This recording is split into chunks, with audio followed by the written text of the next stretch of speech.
Hello learners, welcome to the NIOS studio. The topic that we are dealing today, the properties which imply over to the solid state.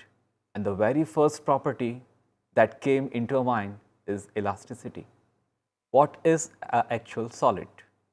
So a rigid body, which means a hard solid object having a definite shape and size. Its dimension do not change when a force is applied on it, but it undergoes changes in the dimension. First of all, we need to understand that why do have different types of states of matter. The reason behind the different types of states of matter are the intermolecular forces. Intermolecular forces. The forces which act between the atoms and molecules are responsible for the structure of atom. And the interaction forces between molecules are known as intermolecular forces.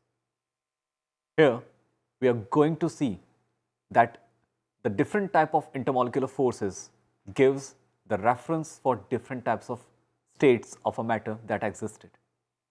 For example, we are already aware that three types of matter existed, that are gases, liquid, and crystalline solid.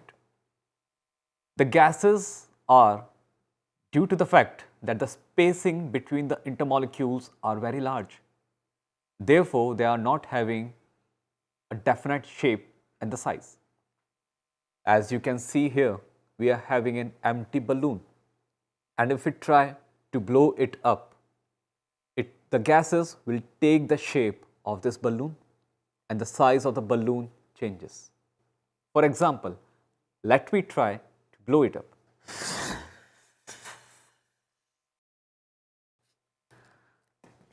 Since the shape of a balloon was already established, but when I imply a gas by blowing it inside, it takes the shape of the balloon.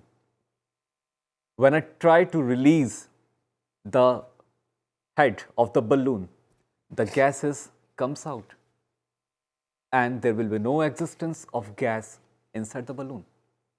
So it verifies with the help of a demonstration, they are free to move. But when these gases are cool or compress, the spacing between the intermolecules decreases and turns to be in the state of liquid.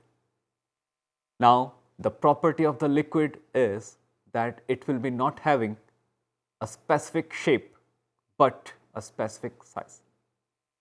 Means, in whichever container the liquid get contained, it will take the shape of the same container.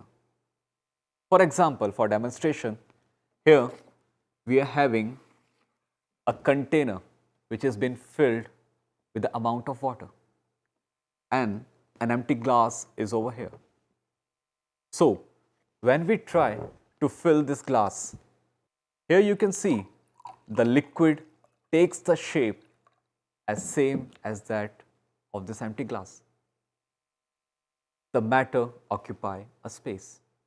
Therefore, we can say the intermolecular forces are strong comparative to the gases.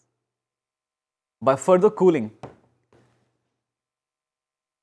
the intermolecular spacing, it will get converted into crystalline solid, and the solid are having the least intermolecular spacing, which consists of high amount of density, and the order or arrangement of the particles are essentially in fixed position particles which are kept together, giving you a perfect dimension in terms of its shape and the size. So, if we try to compress or try to stretch a very hard rigid body, it will not change in the case of its size or its shape. Now, we want to look over to the properties which imply over to the solid state. And the very first property that came into our mind is elasticity. What is actually elasticity? So, we can define it as the property of the body by virtue of which it tends to regain its original size and shape when applied force is removed. As you can see, first demo is a sponge, which is having a definite size and the shape. As soon as I apply a certain amount of force, its dimension gets converted into something lesser than the previous one. But as soon as the applied forces are removed, it regains its original size and the shape. For the next example of elasticity is a riffle.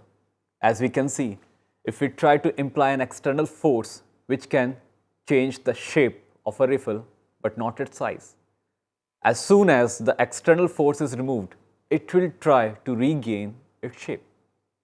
So this is the property of elasticity which exists in a solid.